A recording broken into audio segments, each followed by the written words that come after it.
Good morning fifth class.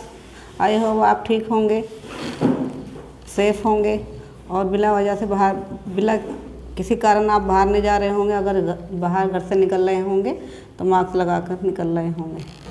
Okay, आज आपका Hindi reader है, लेसन 12 है। उस लेसन का नाम है दायां बायां। देखिए मैंने लिखा हुआ भी है यहाँ पर दायां बायां। और ये दायां बायां है कि जो हाथों के बारे में है कि हमारे हाथों के बगैर हम कुछ नहीं कर सकते। इसमें एक हाथ दायां एक बायां, इसके बारे में आपको लास्ट में ही बताऊंगी, पर अभी बता रही हूँ कि ये दो हाथों की स्टोरी है। ठीक है, देखिए राजा के दो हाथ थे, एक का नाम था दायां और दूसरे का नाम बायां। राजा को जब कोई काम नहीं होता तो ये दोनों बैठे ठाले आपस में उंगलियां लड़ाया करते थे। ठाले यानी थाली। एक दूसरे की पीठ खुजाते, हथेलियाँ मलते, कभी एक दूसरे के नाखून काटते। दोनों को एक बुरी आदत थी, राजा जब कोई बात करता तो ये उसकी बातों की नकल करने लगते।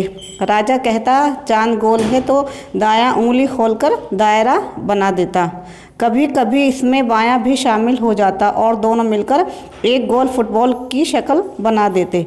बायां ज़रा कम बोलता था लेकिन दायां तो ठीक ठाक था, उससे रहा ही नहीं जाता था। राजा छींकने लगता तो हर बार ख्वामख्वा नाक मसल मसल के उसे रोकने की कोशिश करता था, पर छींक तो आनी ही थी। आई छींक को कौन डाल सकता है।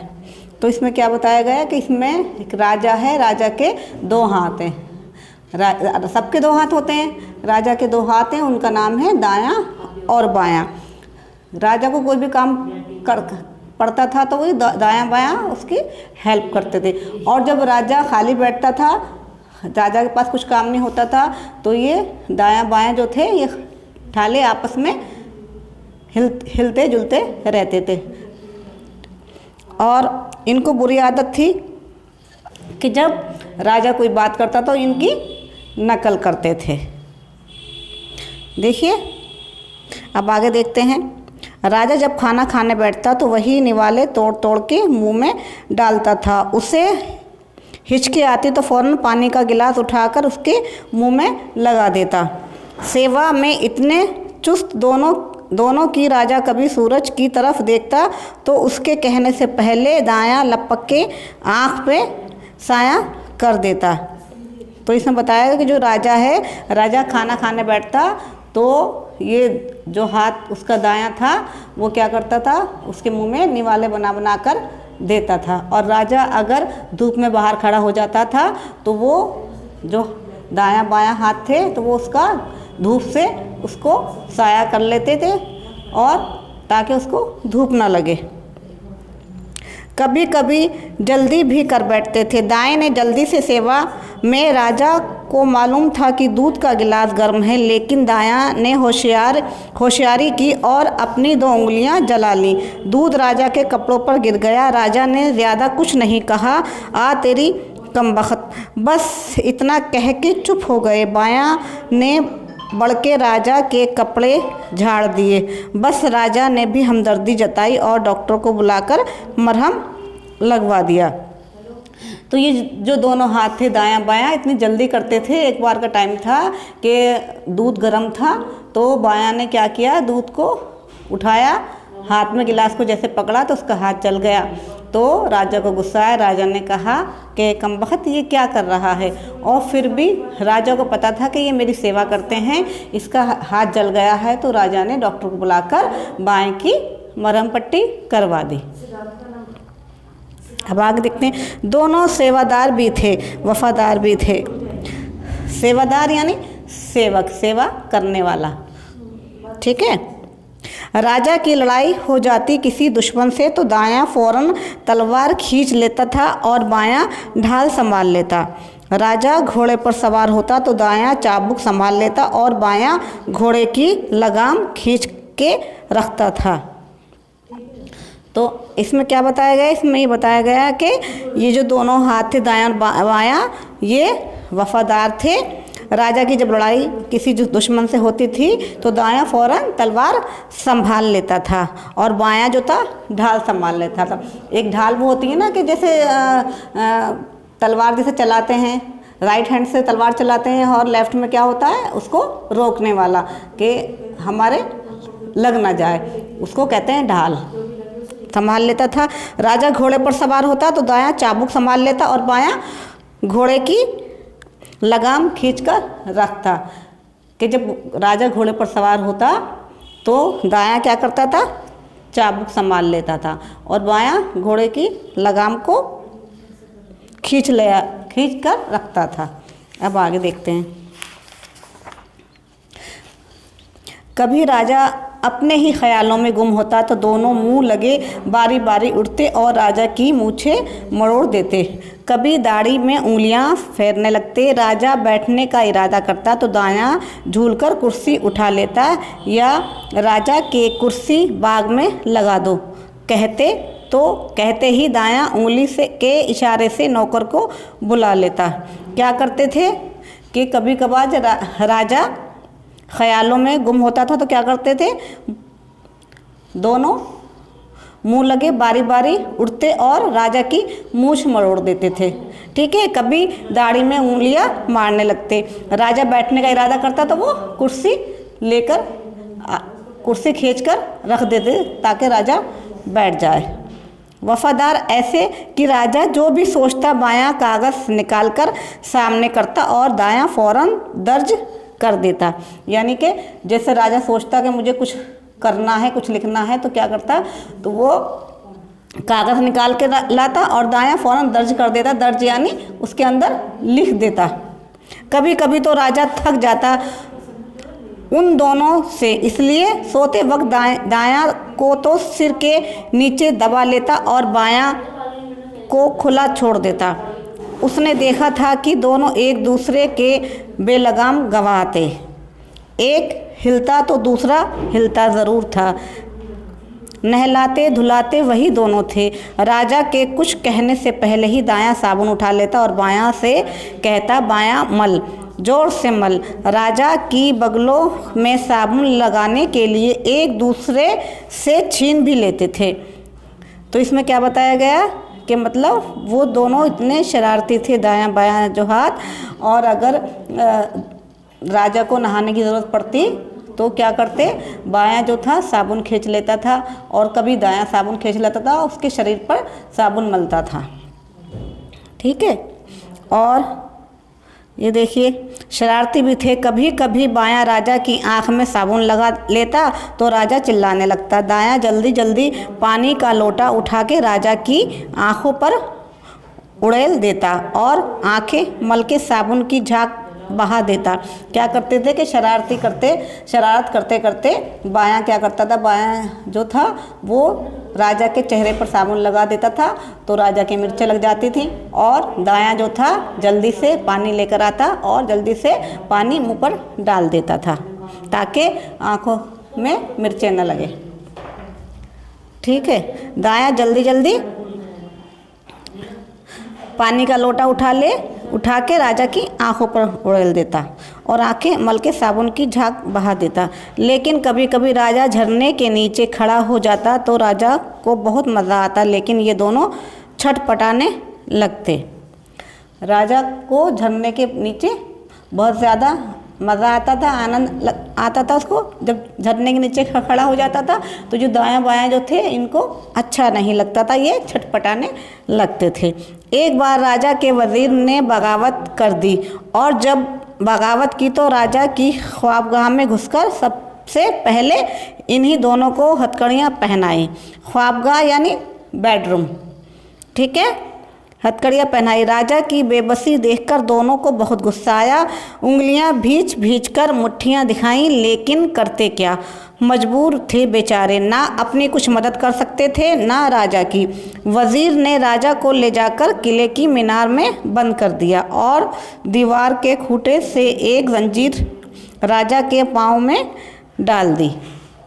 तो इसमें क्या बताया गया है, इसमें यह है कि जो राजा का वज़ीर था वो राजा से बगावत करने लगा और उसने राजा को, देखिए, राजा को बंद कर दिया। कहाँ बंद कर दिया? किले की मीनार के नीचे राजा को ले जाकर बंद कर दिया। जो राजा के जो हाथ थे दायां बायां, इनको बहुत गुस्सा आया।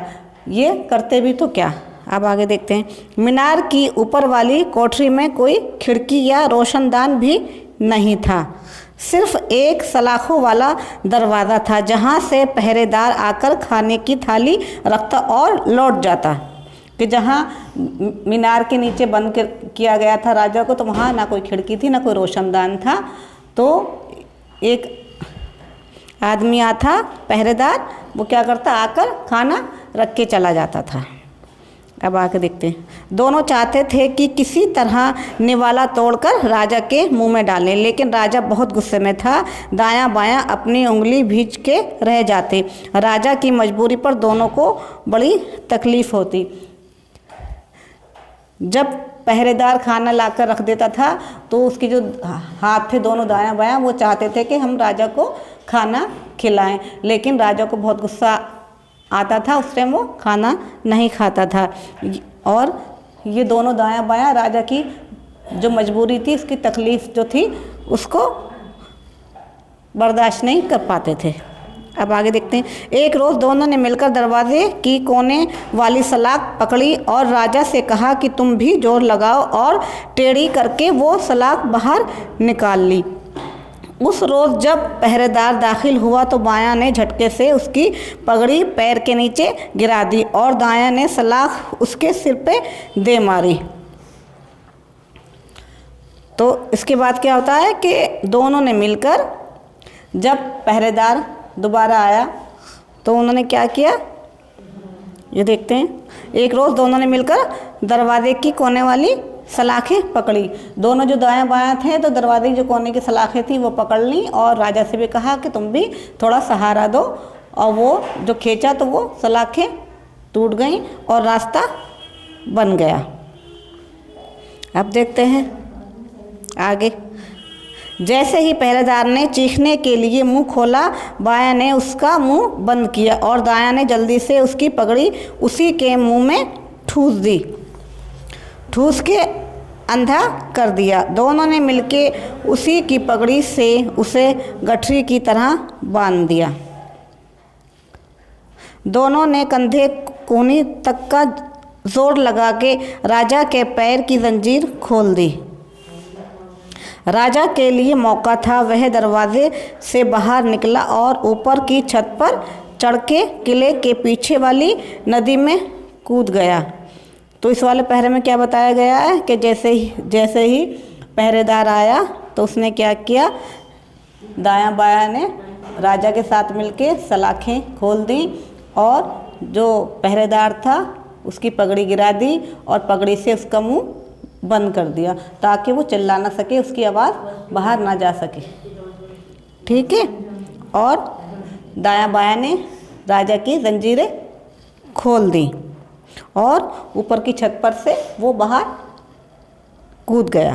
अब आगे देखते, दायां बायां ने भी खूब मेहनत की और राजा को लेकर दूसरे किनारे पर पहुंच गए। राजा की जो दोनों दायां बायां जो हाथ थे उनकी सहायता से वो बाहर निकल गए। फिर क्या था, पास ही चरता एक घोड़ा दिखाई दिया। दोनों ने उसकी गर्दन सहलाई फुसलाया और राजा को उसकी पीठ पर लेकर गांव पार करके सल्तनत की हद से बाहर निकल गए। राजा का रसूख पड़ोसी राजाओं के साथ अच्छा था। महीने भर बाद वह पड़ोसी की फ़ौजें लेकर लौटा और गद्दार वज़ीर को निकाल बाहर किया। फतेह के बाद जब राजा रथ पर सवार होकर शहर से गुजरा तो फतेह का झंडा उसके दायां बायां को सौंप दिया था। दोनों बारी बारी उसको लहरा लहरा कर लोगों की जय जयकार का जवाब दे रहे थे। तो राजा मुस्कुरा कर यही काम कर रहे थे। सुना बच्चों आपने? क्या इससे हमें मिलता है फतह, यानी कि जब जीत गए थे तो दायां बायां की हेल्प से वो जो वज़ीर ने उनको किले की मीनार के नीचे बंद कर दिया था, वहाँ से उनको छुड़ाया। छुड़ाने के बाद में बाहर निकले, बाहर देखा तो एक घोड़ा था। तो दायां बायां ने राजा की हेल्प की और घोड़े पर बिठाया और फिर वो बाहर निकल गए। तो इसमें कहानी से ये शिक्षा मिलती है कि जो हमारे हाथ हैं, हाथ के बगैर हमारा कुछ नहीं है। इसमें देखा गया कि जो हाथ हैं हमारी कितनी मदद करते हैं, दायां बायां लेफ़्ट राइट जो हमारे हाथ हैं उसके बगैर कुछ नहीं है। तो जैसे इसमें लेसन में आपने सुना कि खाने के लिए हाथों का ज़रूरी होना है। हाथों से निवाले बना कर राजा को वो जो उसके राइट और लेफ़्ट जो हैंड थे तो वो उसको खाना खिलाते थे, और जब नहाने की ज़रूरत पड़ती थी तो उसकी नहाने में भी हेल्प करते थे। और जब वो घोड़े पर कहीं सवार होता था तो क्या करते थे, तो वो चाबुक संभाल ले करता था।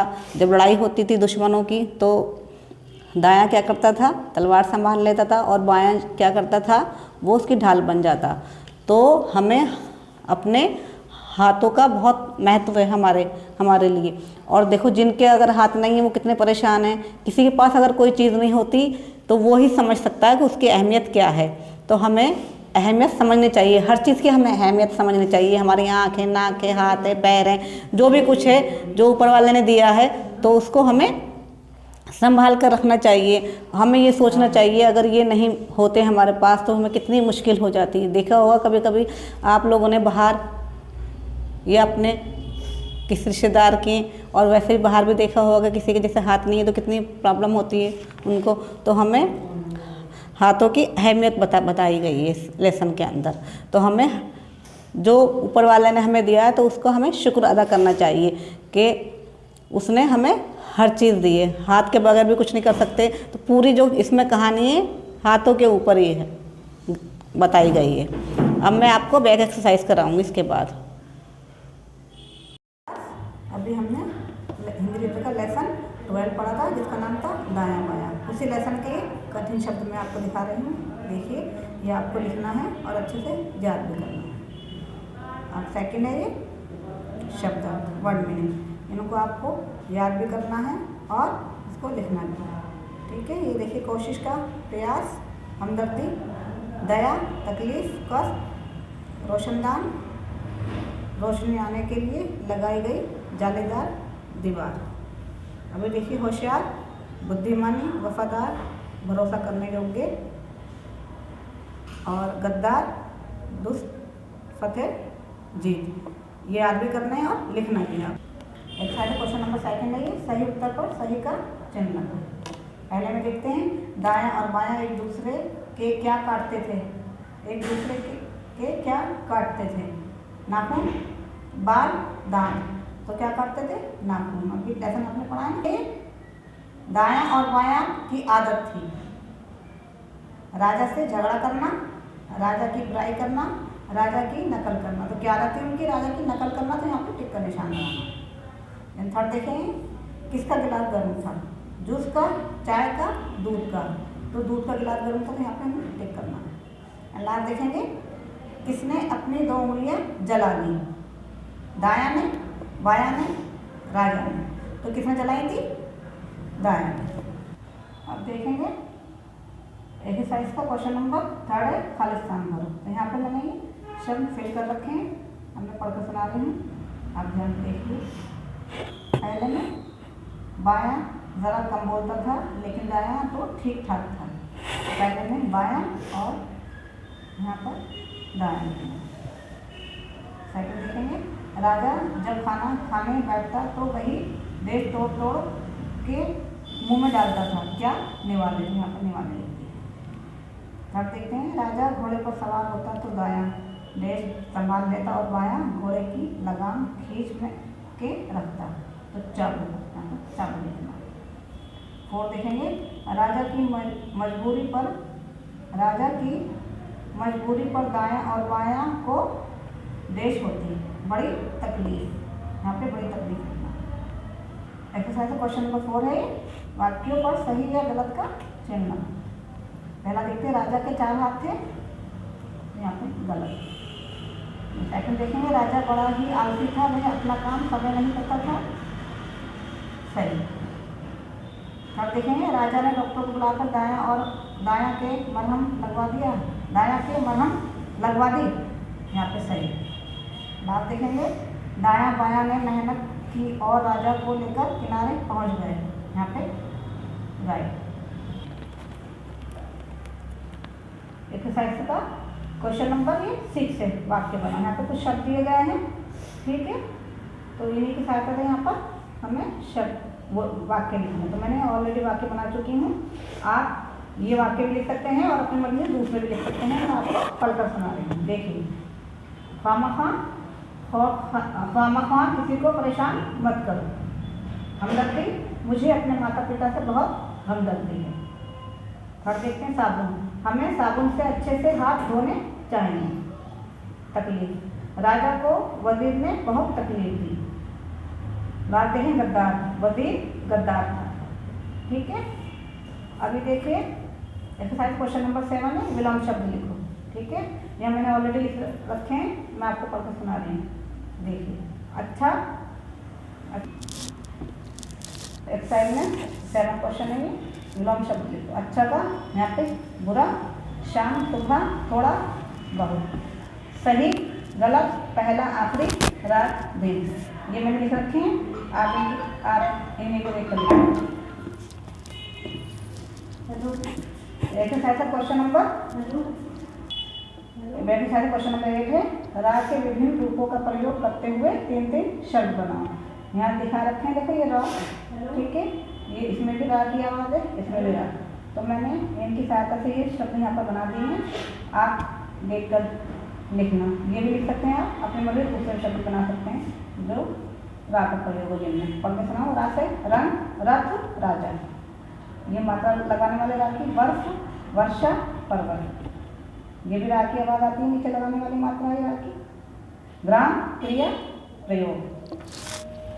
अभी लास्ट क्वेश्चन है, मैं पढ़कर सुना रही हूँ, देखो। और एक आगत वर्ण है, इसका प्रयोग अंग्रेजी के शब्दों को हिंदी में लिखने के लिए किया जाता है, जैसे बॉल, डॉक्टर, हॉल आदि। तो इस तरह की जो मात्रा हम लगाते हैं होती तो ओ की मात्रा, पर ये अंग्रेजी शब्द हैं, उनको हिंदी में लिखने के लिए ऐसा लिखा जाता है। देखिए, बॉल, डॉक्टर, हॉल आदि। तो अ का प्रयोग करते हुए 4 शब्द लिखो, ठीक है, मैंने लिख दिए। देखिए, मॉडल, कॉपियाँ, जॉर्ज, मॉनिटर। बच्चों, ये सारा काम आपको हिंदी रीडर की कॉपी में लिखना है, साफ साफ और एकदम नीटली, और इसको याद भी करना है। आई होप आज की क्लास आपको पसंद आई होगी। ओके बाय बच्चों, टेक केयर।